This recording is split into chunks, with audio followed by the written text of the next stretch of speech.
विष्णुपदाय कृष्णाय भूतले श्रीमते भक्ति वेदांत स्वामिने नमस्ते सारस्वती देवी गौरवाणी प्रचारिणे निर्विशेष शून्यवादी पश्चात्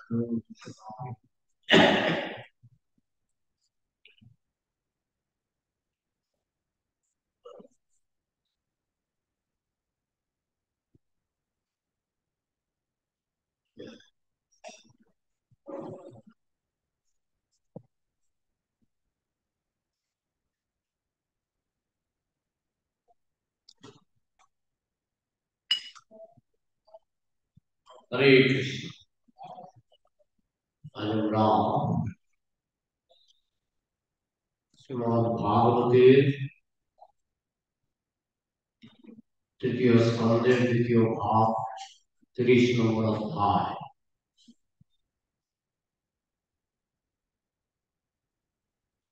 15 নম্বর শ্লোক থেকে শুরু।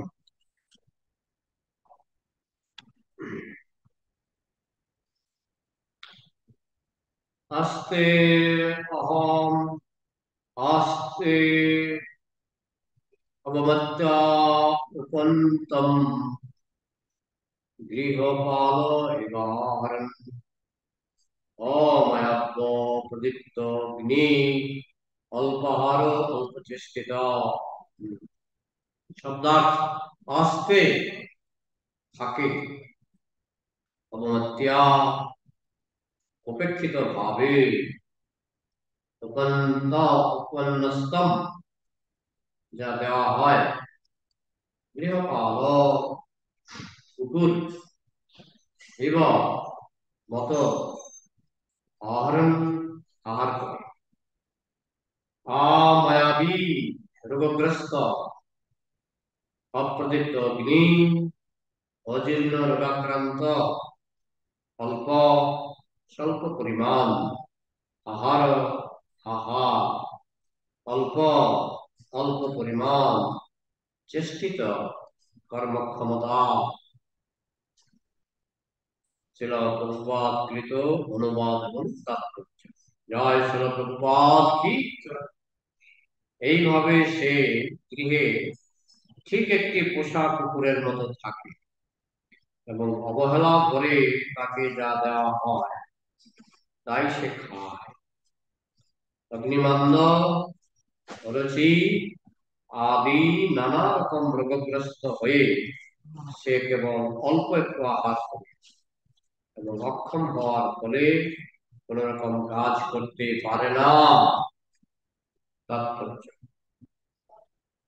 মৃত্যু রোগগ্রস্ত এবং অক্ষম হয়ে পড়তে হয় এবং সে যখন তার পরিবারের সদস্যদের দ্বারা উপেক্ষিত হয় তখন নানা প্রকার দুঃখ দুর্দশাপূর্ণ অবস্থার ফলে তার জীবন একটি কুকুরের থেকেও নিকৃষ্ট হয়ে যায়। তাই বৈদিক শাস্ত্রে নির্দেশ দেওয়া হয়েছে যে এই প্রকার দুর্দশাগ্রস্ত অবস্থায় পৌঁছবার পূর্বেই মানুষের কর্তব্য গৃহত্যাগ করা এবং আত্মীয় স্বজনদের থেকে দূরে মৃত্যুবরণ করা। মানুষ যদি গৃহত্যাগ করে আত্মীয় স্বজনদের জানবার কোন রকম সুযোগ না দিয়ে মৃত্যুবরণ করে তাহলে তাকে মহিমান্বিত মৃত্যু বলে বিবেচনা করা হয়। কিন্তু সংসারে আসক্ত মানুষ চায় যে তার মৃত্যুর পরেও তার পরিবারের লোকেরা এক বিশাল শোভাযাত্রা সহকারে তাকে বহন করে নিয়ে যায়, যদিও সে নিজে সেই শোভাযাত্রাটি দেখতে পায় না। তবু সে আকাঙ্ক্ষা করেছে জাঁকজমক সহকারে শোভাযাত্রার মাধ্যমে তার দেহটি যেন নিয়ে যাওয়া হয়। সে যদিও জানে যে তার দেহ ত্যাগের পর পরবর্তী জীবনে সে কোথায় যাবে, তবু সে নিজেকে সুখী বলে মনে করে। তো কপিল দেব তিনি আমাদের জীবনে নেগেটিভ দিকগুলি একের পর এক নেগেটিভ আমাদের জীবনে যে অশুভ যে সমস্ত দৃশ্য তিনি একের পর এক তুলে ধরছেন। তো বৃদ্ধ বয়সটা কিরকম, সংসারে আমাদের চারটা প্রধান সমস্যা হচ্ছে জন্ম, মৃত্যু, জরা, ব্যাধি। জন্ম যন্ত্রণা, এটা তো আমরা অনেক সময় আন্দাজি করতে পারি না। 84 লক্ষবার মাতৃগর্ভে প্রবেশ, 84 লক্ষবার জন্ম, এবং শিশুকালে একটা শিশুর কোনো বোধ শোধ থাকে না। সে অনেক সময় সাবান খেয়ে ফেলে, অনেক সময় কাগজ খেয়ে ফেলে, অনেক সময় বিষ খেয়ে ফেলে। এই জন্য দেখবেন যে সমস্ত ওষুধের বিষ আছে বা ইঁদুর মারার বিষ তাতে লেখা থাকে, শিশুদের কাছ থেকে দূরে রাখবেন। কেন লেখা থাকে? কারণ বয়স্করা তো বুঝতে পারে এখানে লেখা আছে বিষ, কিন্তু শিশুরা বুঝতে পারে, অনেক সময় খেয়ে ফেলে মারা যায়। শিশুরা বুঝতে পারে না যে পুকুরে গেলে সে মরে যাবে। অনেক সময় বাড়ির কাছে পুকুর থাকে, শিশু হামাগুড়ি দিয়ে পুকুরে পড়ে যায়, মরেও যায়। এইভাবে আহ, এগুলি হচ্ছে জন্মের পর মাতৃগর্ভ থেকে যন্ত্রণা শুরু হয়। তারপরে এইসব যন্ত্রণা, কোনো কিছু খেয়ে ফেলা, পোকামাকড় খেয়ে ফেলা, হ্যাঁ, তারপরে অনেক সময় জলে ডুবে মরে যাওয়া, বিভিন্ন রকমের বিপদ আসে। তারপর আরেকটু বড় হলে স্কুলে যেতে ভালো লাগে না, বাবা মার ধমক খেয়ে খেয়ে স্কুলে যেতে হয়। হ্যাঁ, এইভাবে জন্ম জন্ম ধরে তাকে এইসব যন্ত্রণা ভোগ করতে হয়। এগুলো জন্ম জন্ম। তারপরে জন্ম মৃত্যু, জন্মিলে মরিতে হবে, অমরকে কোথা পাবো? জন্ম হলেই মরতে হবে, একটা যন্ত্রণা। আর মৃত্যু তো আরামে হয় না। হ্যাঁ, মৃত্যু যে কি কষ্ট, এটা মৃত্যুর সময়ই বোঝা যায়। মৃত্যুর আগে মানুষ আন্দাজ করতে পারে, মৃত্যুর আগে মানুষ আন্দাজ করতে পারে না এই দেহটা ছেড়ে দেবো, এত স্বাদের দেহ, এত স্বাদের দেহটা ছেড়ে দেবো, কোনো মতেই ছাড়বো না। কিন্তু যখন যন্ত্রণা শুরু হয়, মৃত্যু যন্ত্রণা, তখন আত্মা ছেড়ে দে মা, কেঁদে বাঁচি, পালাই পালাই বলে দেহ থেকে পালিয়ে, নাহলে এই দেহ সহজে সে ছাড়তে চায় না। যতই কষ্ট হোক দেহের মধ্যে, সে দেহের মধ্যেই থাকতে চায়। কিন্তু যখন কষ্ট যখন মাত্রা ছাড়িয়ে যায়, তখন সে অনিচ্ছা সত্ত্বেও দেহটাকে ছেড়ে চলে যায়। মৃত্যু যন্ত্রণা, জন্ম মৃত্যু জরা মানে বার্ধক্য যন্ত্রণা, যেটা এখানে কপিল দেব এই শ্লোকগুলিতে পরপর আরো কয়েকটা শ্লোকে কপিল দেব বিশেষভাবে ব্যাখ্যা করছেন বার্ধক্য যন্ত্রণা, বৃদ্ধ বয়সের জন্য। সে পোষা কুকুরের মতো গৃহে থাকে। পোষা কুকুর যখন সুস্থ থাকে সে একটু আদর পায়, কিন্তু পোষা কুকুরও যখন দুর্বল হয়ে যায়, যারা একটু দয়ালু তারা সেই অসুস্থ বৃদ্ধ পোষা কুকুরকে একটু খাবার দাবার দেয়। তো গৃহকর্তা যখন দুর্বল হয়ে পড়ে, রোজগার করতে পারে না, কাজ করতে পারে না, তখন বাড়ির লোকেরা পোষা কুকুরের মতো তাকে একটি ঘরে রেখে দেয়, এবং অবহেলা করে তাকে কিছু খাবার দেয়। আর সে তো খেতেও পারে না, কারণ তখন একটা রোগ দেখা যায়। বৃদ্ধ বয়সে প্রধান রোগ হচ্ছে অগ্নিমান্দ। আমাদের জঠরের মধ্যে যে জঠরাগ্নি আছে, যার থেকে আমাদের খিদে লাগে, সেই আগুনটা যখন বন্ধ হয়ে যায়, মানে কমে যায়, তখন সেই রোগের নাম হচ্ছে অগ্নিমান্দ। অগ্নিমান্দ আয়ুর্বেদে বলা হয়েছে মন্দাগ্নি ম্রিয়তে নরঃ, মন্দাগ্নি ম্রিয়তে নরঃ। যখন কারো অগ্নিমান্দ হবে বুঝতে হবে মৃত্যু আর বেশি দেরি নেই। আমাদের খিদে যখন কমে যাবে, বুঝে নিতে হবে মৃত্যু আর বেশি দূরে নাই, খুব শীঘ্রই মৃত্যু। এই খিদে লাগাটাও একটা ভাগ্যের ব্যাপার। হ্যাঁ, যদি খিদে কমতে থাকে সাধু সাবধান, খিদে কমলে বুঝবেন যে আর বেশি দেরি নাই, ছুটি মানে বিদায়ের ঘন্টা বেজে গেছে। ঠিক আছে, আজকে থেকে বেশি করে খাবো, হবে না, খাবো না। খিদে কম লাগলে বেশি করে খেলে আরো আগে বল, আরো আগে বল, খিদে অনুসারে খেতে হবে।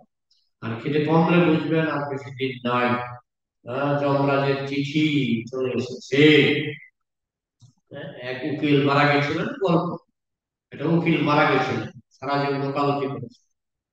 তো উকিল মারা গিয়ে সে রেগে রেগে যমরাজকে বলছেন, না, আমরা যখন কোনো আসামিকে আদালতে হাজির করাই, আমরা সমন জারি করি, আগে একটা চিঠি দিই আপনার অমুক তারিখ আসবে। তা আপনি হঠাৎ করে আমাকে নিয়ে আসলেন, এটা একটা চিঠি দেওয়া উচিত ছিল। যমরাজ বলছিল, আমি তো অনেকগুলি চিঠি দিয়েছি, অনেকগুলি চিঠি দিয়েছি, কোথায় আমি একটা চিঠিও পাইনি। ওটা তোমার এই চুলগুলি কবে পেকেছিল? সেটা আমার 7-8 বছর আগে চুল পাকা শুরু হয়েছিল, এটা ছিল আমার প্রথম চিঠি। তোমার দাঁত কবে পড়েছিল? আমার দাঁত পড়েছিল 5-6 বছর আগে, এটা ছিল আমার দ্বিতীয় চিঠি। তোমার হাঁটু ব্যথা কবে শুরু হয়েছিল? এটা শুরু হয়েছিল 3 বছর আগে, এটা ছিল আমার তৃতীয় চিঠি। এই করে করে যমরাজ দেখালেন অনেকগুলি চিঠি পাঠানো হয়েছে।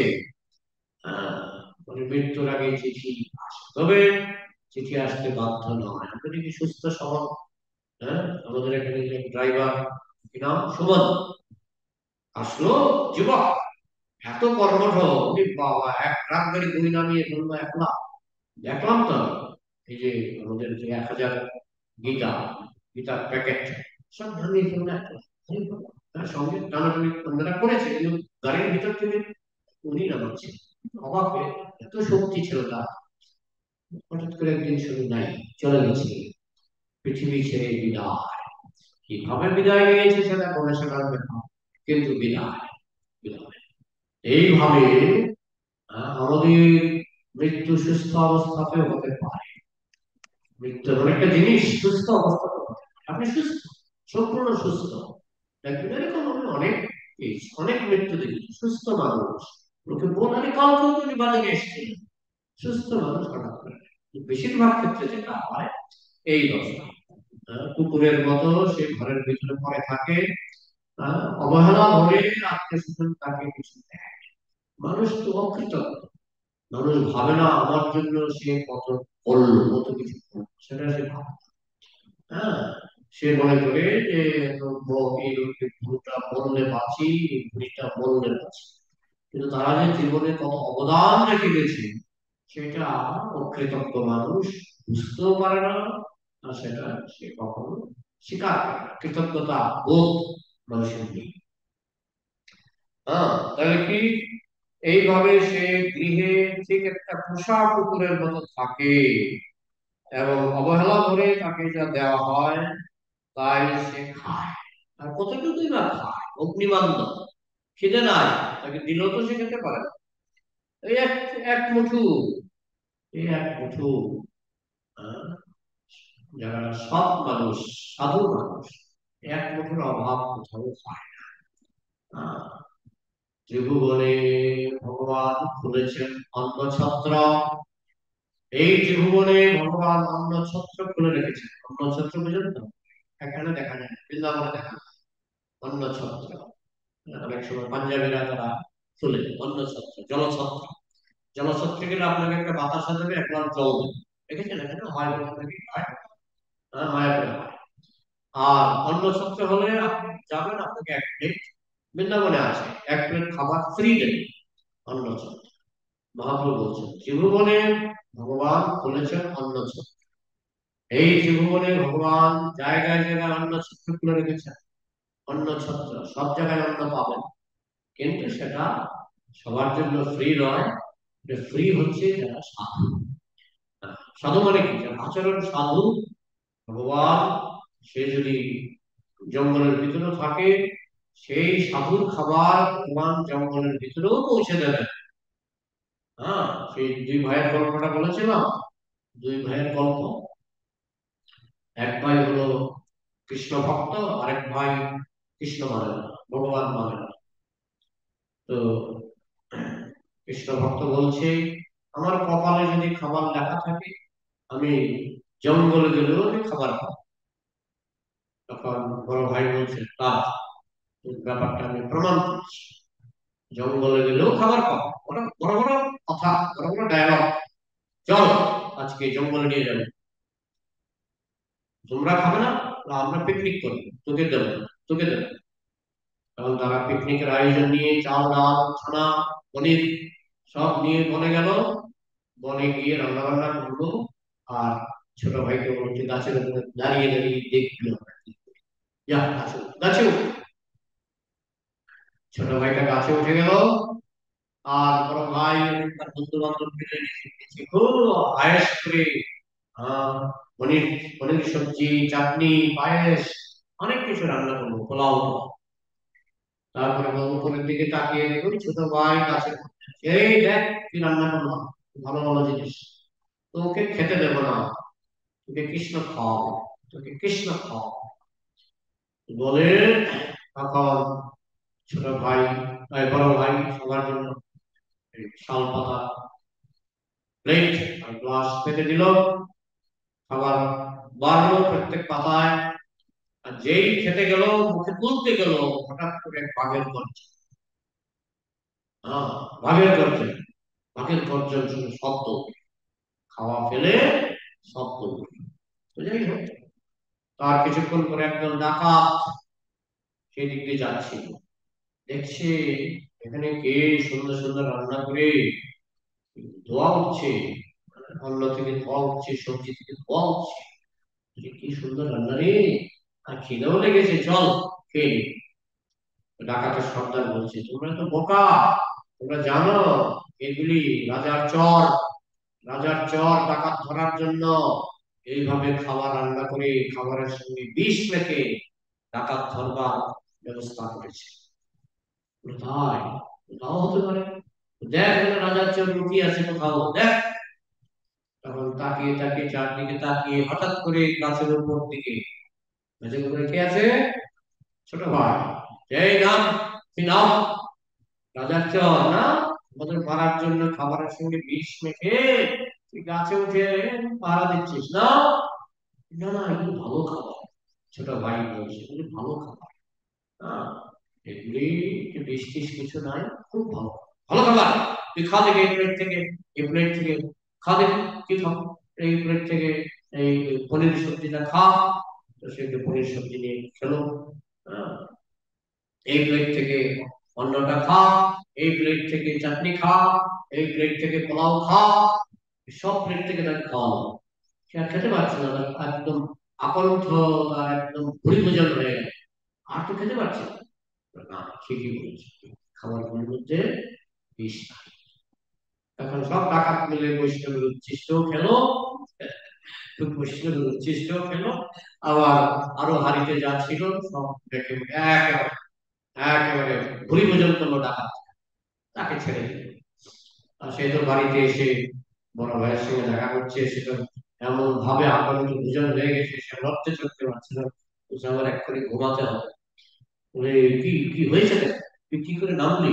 বাঘ এসছে? কোনো বাঘ আছে, বাঘ আছে, তোমরা তো বাঘের গর্জন শুনেই চলে গেছে। তারপরে ডাকাতের দল এসেছিল, তারা বলছে খাবারের মধ্যে নাকি বিষ মাখা। আমি বলছি না, ওরা আমাকে দিয়ে প্রমাণ করাও বিষ আছে, জোর করে করে আমাকে খাওয়াও। আমার তো খাওয়ার ইচ্ছা ছিল না, কিন্তু ডাকাত গুলো আমাকে জোর করে খাইয়ে। খাবার যদি কপালে লেখা থাকে, তাহলে বনের মধ্যেও খাবার চলবে। হ্যাঁ, এই ভরসাটা কৃষ্ণের উপর রাখতে হয়। যারা মনে করে কৃষ্ণ গল্প, তারা এই ভরসা কৃষ্ণের উপর রাখতে পারে না। যারা মনে করে কৃষ্ণ গল্প, তারা এই ভরসা কৃষ্ণের উপর রাখতে পারে না। আর যারা জানে কৃষ্ণ বাস্তব, কৃষ্ণ আছেন, তিনি সর্বশক্তিমান, তিনি জগতের সমস্ত খাবার যোগান দিচ্ছেন, তার উপরে ভরসা রাখতে হয়, তার উপরে ভরসা রাখতে হয়। এই জন্য যারা সাধু ব্যক্তি, তারা জানে যে আমি আর খাবোই বা কতটুকু, অল্প একটু খাবো। হ্যাঁ, সেটা যে কোনো জায়গায় পাওয়া যায়, যে কোনো জায়গায়। ত্রিভুবনে কৃষ্ণ খুলে আছেন অন্ন ছত্র, ত্রিভুবনে সব জায়গায় কৃষ্ণ অন্ন ছত্র খুলে রেখেছেন।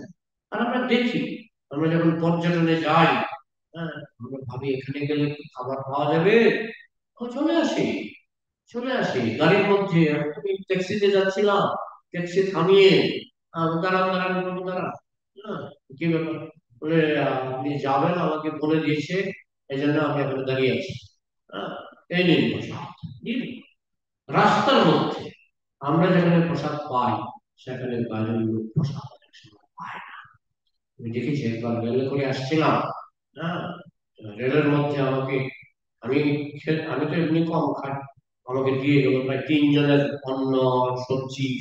যে তো রেলের কামরার ভিতরে আমি যখন প্রসাদ খুললাম, আমি দেখলাম তো প্রসাদ আমি খেতে পারবো না। তো আমার পাশে যারা সিটে বসেছিল তাদেরকে দিলাম।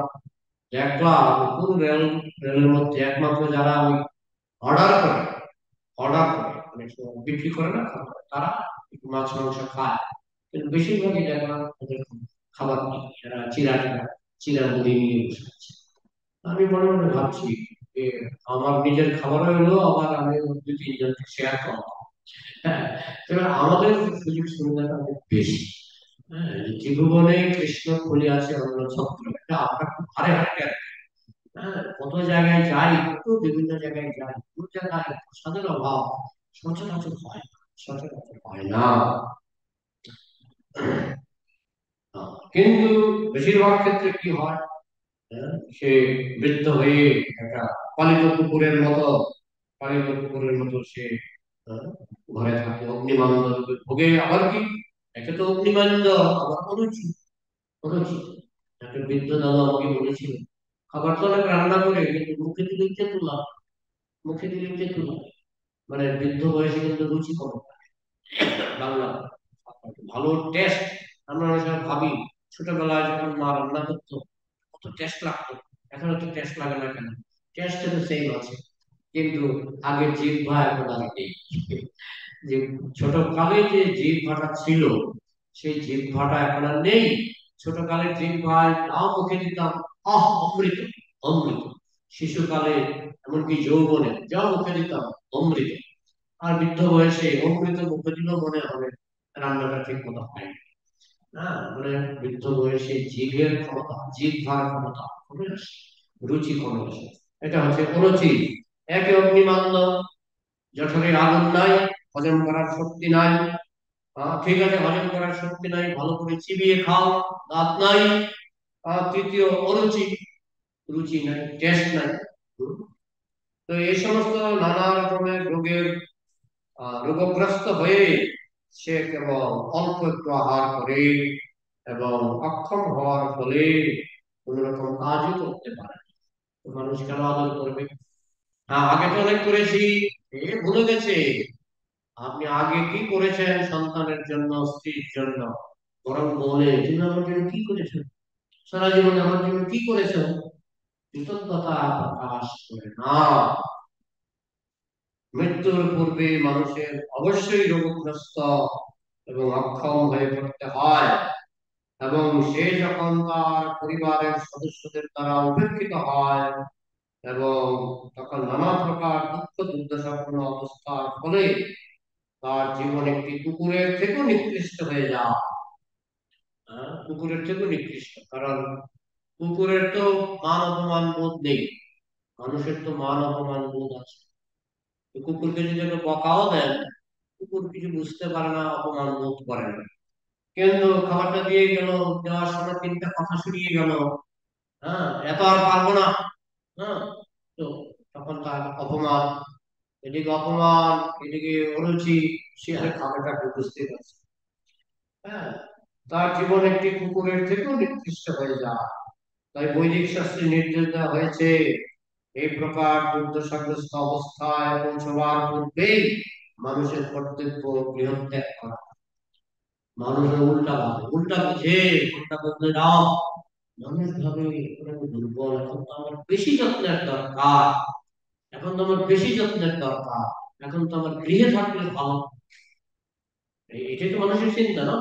কিন্তু শাস্ত্র বলছে উল্টা, পারে না, পারে না। তুমি বেশি যত্ন চাইছো, পারে না। আরে বেশি যত্ন বাড়ি কি করে পাবো? কারণ বাইরে তোমার যত্ন নেবে কৃষ্ণ, কৃষ্ণের শক্তি বেশি, না তোমার ছেলের শক্তি বেশি? কার শক্তি বেশি? কৃষ্ণের শক্তি বেশি। কৃষ্ণের দয়া বেশি, না তোমার সন্তান স্ত্রীর দয়া বেশি? কার দয়া বেশি? কৃষ্ণের দয়া। তো সে মনে করি কৃষ্ণ গল্প, তাই তাকে সাহস হয়। কিন্তু শ্রীল প্রভুপাদ জানেন কৃষ্ণ গল্প নয়, তাই তিনি বৃদ্ধ 70 বছর বয়সে ত্যাগ করলেন। হ্যাঁ, বেদ কেন বলে যে 50 বনম ব্রজেত, 50 করে বলে যাও? কারণ তোমার বেশি এখন তোমার শক্তিশালীর আশ্রয় দরকার। দুর্বলের আশ্রয় থেকে পাবো না। দুর্বল হলো তোমার স্ত্রী, পুত্র, পরিবারের সব দুর্বল। তোমার দরকার সর্বশক্তিমানের আশ্রয়। তো সর্বশক্তিমান তো গল্প, তাহলে ঘরে থাকো, তাহলে ঘরে থাকো। হ্যাঁ, না, সর্বশক্তিমান বাস্তব, কৃষ্ণ বাস্তব, এই বিশ্বাস ছিল প্রভুপাদের ছিল।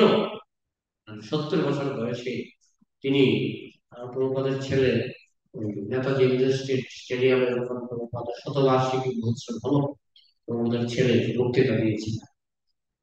বুঝলেন, আপনারা বলেন যে আমার বাবা 40 টাকা নিয়ে আমেরিকায় গিয়েছিল, কিন্তু আমি যখন বাবাকে প্রণাম করার জন্য জাহাজে উঠেছিলাম, আমি বাবাকে প্রণাম করলাম, বাবা পকেট থেকে বের করে আমাকে 40 টাকা দিয়েছিলেন। আমার সন্দেহ হচ্ছে বাবা আদৌ 40 টাকা নিয়ে আমেরিকায় গিয়েছিলেন কিনা, আমার সন্দেহ হচ্ছে। সরকারের খাতায় হয়তো 40 টাকা দেখিয়েছে, কিন্তু মনে হয় তিনি 40 টাকা নিয়ে যান, খালি পকেটেই গিয়েছিলেন। প্রভুপাদের ছেলে বক্তৃতায় বলছেন, খালি পকেটে চলে যেতে পারেন, কিন্তু বৈষ্ণব 39 টাকা নিয়ে গেছে না, মানলাম 40 টাকা আমেরিকাতে কি কিছুই না। হ্যাঁ, একটা কাগজের প্লেট নাকি তখনকার $1 মানে 40 টাকা, আরো বেশি করে, বুঝেছেন? তো আমেরিকার 40 টাকা দিয়ে কি করবে? কিন্তু জানতেন আমি যার আশ্রয়ে যাচ্ছি তার পকেটে 40 টাকা নয়, অনন্ত কোটি টাকা, অনন্ত কোটি খাবার দাবার তার পকেটে আছে। তিনি কৃষ্ণ গিয়েছেন এবং সমস্ত বিশ্ব কাঁপিয়ে দিয়েছেন, নিজেও যেমন প্রসাদ পেয়েছেন, আহ, লক্ষ লক্ষ কোটি কোটি ভক্তকে প্রসাদ বিতরণ করেছেন, আজও করছেন, আজও করছেন। হম, এই হচ্ছে কৃষ্ণের উপর নির্ভর করা। এখন এটা সনাতন ধর্মই একমাত্র আছে এই বৃহৎ ত্যাগ, এটা অন্যান্য ধর্মের আপনি পাবেন না। খ্রিস্টান, মুসলমান, এদের মধ্যে আপনি বৃহৎ ত্যাগ পাবেন। এরা মনে করে ভগবান হচ্ছে অল্প, ভগবান আমাকে কেন খাওয়া, হ্যাঁ, আমাকে ঘরে থাকলে খাওয়ারটা পাও। হ্যাঁ, ভগবানের উপর নির্ভর করলে ভগবান আছে কি নাই কোনো গ্যারেন্টি নাই। তো এটা শুধু অন্য ধর্মের কোনো নয়, সনাতন ধর্মের মানুষও যখন ভগবানকে গল্প বলে মনে করবে, এই ঝুঁকি তারা নিতে পারবে না। কিন্তু আমাদের শাস্ত্রে বলা হয়েছে, ওই একেবারে অথর্ব হওয়ার আগেই, একেবারে যৌথুক হওয়ার আগেই গৃহত্যাগ করা উচিত এবং আত্মীয় স্বজনদের থেকে দূরে মৃত্যুবরণ করা, আত্মীয় স্বজনদের খবর না। চৈতন্য মহাপ্রভুর বড় ভাইয়ের নাম কি? বিশ্বরূপ। বিশ্বরূপ যখন দেহত্যাগ করেছে, তার মা জানে না। মহাপ্রভু ভগবান হিসেবে জানলেও তো না জানা উঠে না, ভাই মারা গেছে, দাদা মারা গেছে জানে না। তখন মা বলেছিলেন, খোঁজ নিয়ে যাচ্ছ এখন ভ্রমণ করবে সন্ন্যাসী হিসাবে, খোঁজ নিয়ে তোমার বড় ভাইয়ের কি হবে। তো তিনি মহাপ্রভু তিনি পুরী থেকে দক্ষিণ ভারতে গেলেন।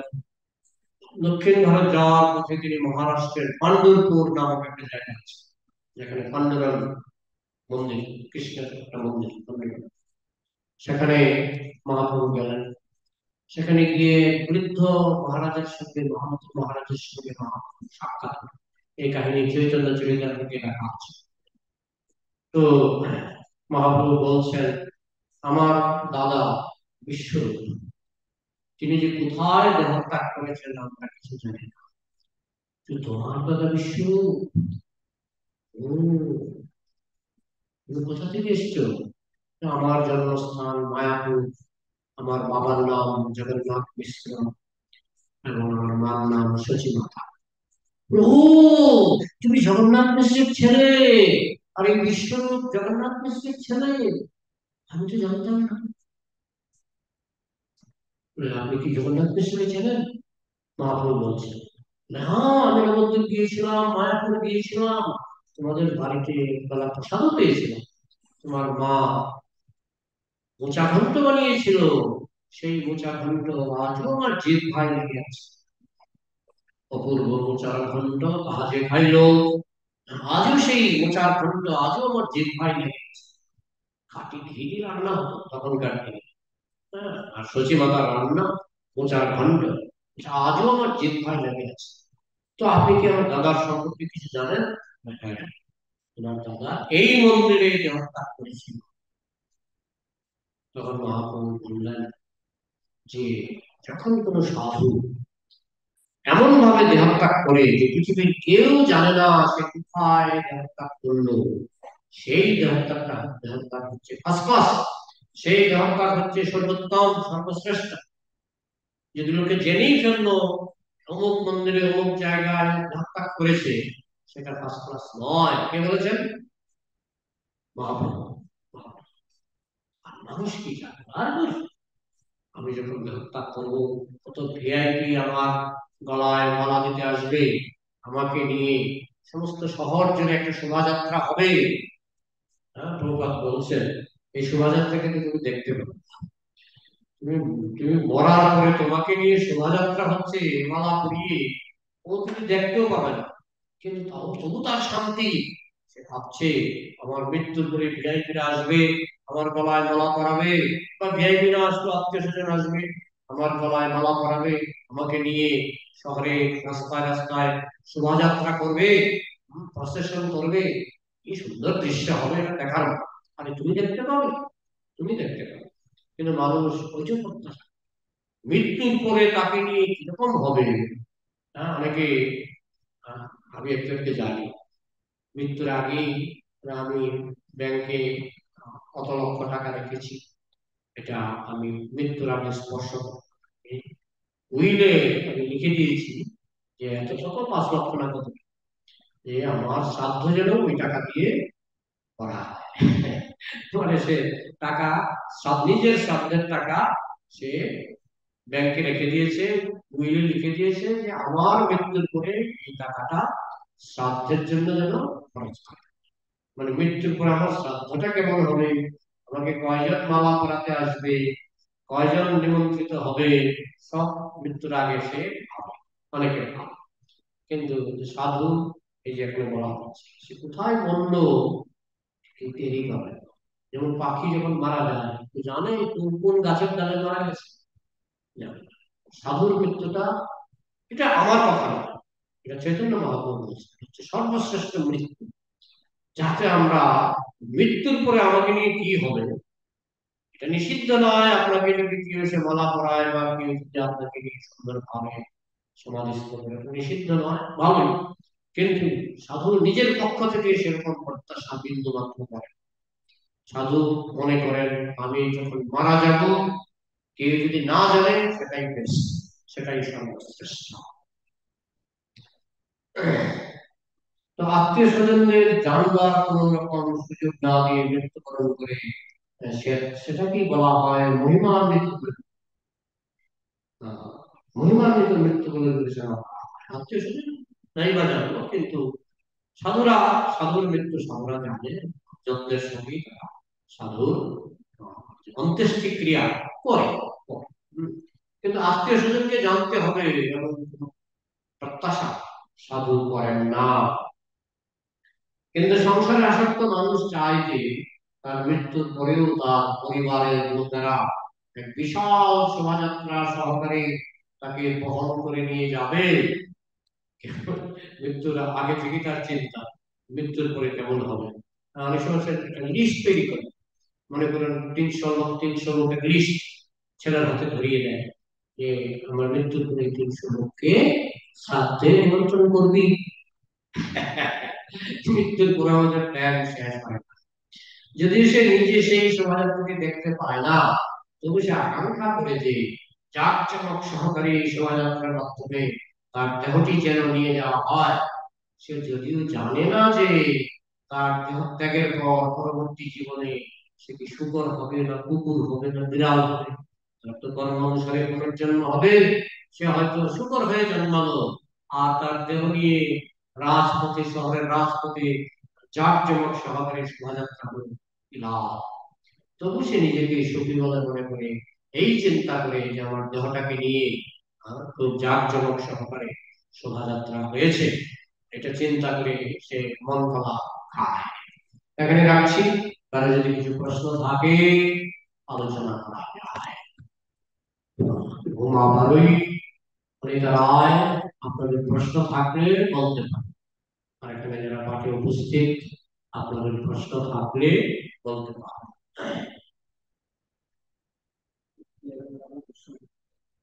পাণ্ডবপুর, পাণ্ডবপুর। হরে কৃষ্ণ। আমরা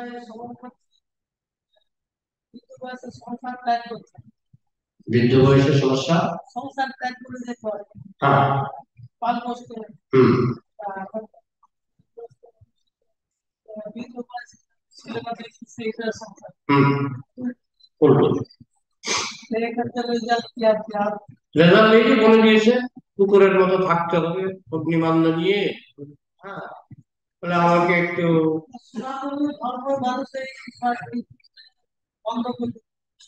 কারণ মানুষের কৃষ্ণের উপর ভরসা কমে গেছে। মানুষ ভাবছে কৃষ্ণ গল্প, আর থাকেও যদি কৃষ্ণ অল্প শক্তিমান, তার উপরে কি ভরসা করবো? তার থেকে আমার ছেলে সর্বশক্তিমান, সে রোজগার করছে ভালো, তার কাছে থাকলে একটু খাবার দাবারটা পাওয়া যাবে, ওষুধ ওষুধ টষুধ পাওয়া যাবে।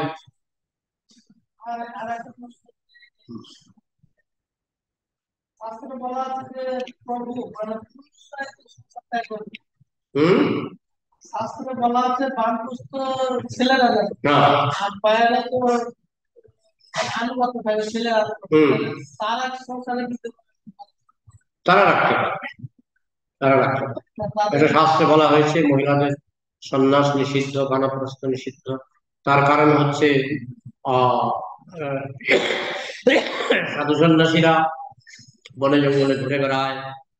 রাত্র 1টার সময় আপনি চলে যেতে পারবেন শহরের মাঝখানে, তাই না? কিন্তু মহিলাদের পক্ষে সেটা সম্ভব নয়। এই জন্য বলাই হচ্ছে যে পুত্রের অধীনে থাকে। হ্যাঁ, এটা সেটা তো বলাই হচ্ছে যে কিছু পাপ থাকলে, কিছু পাপ থাকলে বলা হয় যে মহিলা দেহ মানে, নারী দেহ মানে কিছু পাপ ছিল, বেশি পুণ্য থাকলে পুরুষ জন্ম হবে। হ্যাঁ, সেটা আমাদের শাস্ত্র অনুসারে সেইভাবেই বিধান দেয়া। পুরুষ জন্ম মানে বেশি সুযোগ, সাধন ভজনের সুযোগ বেশি, তপস্যার সুযোগ বেশি, সন্ন্যাস নেওয়ার সুযোগ পুরুষ জন্মে আছে, মহিলা জন্মে নেই। ঠিক আছে, আর কোনো?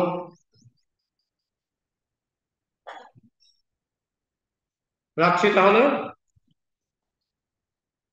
जय ग्रंथराज श्रीमद् भागवतम की, समस्त वैष्णव भक्त वृंद की, शिला प्रभुपाद की।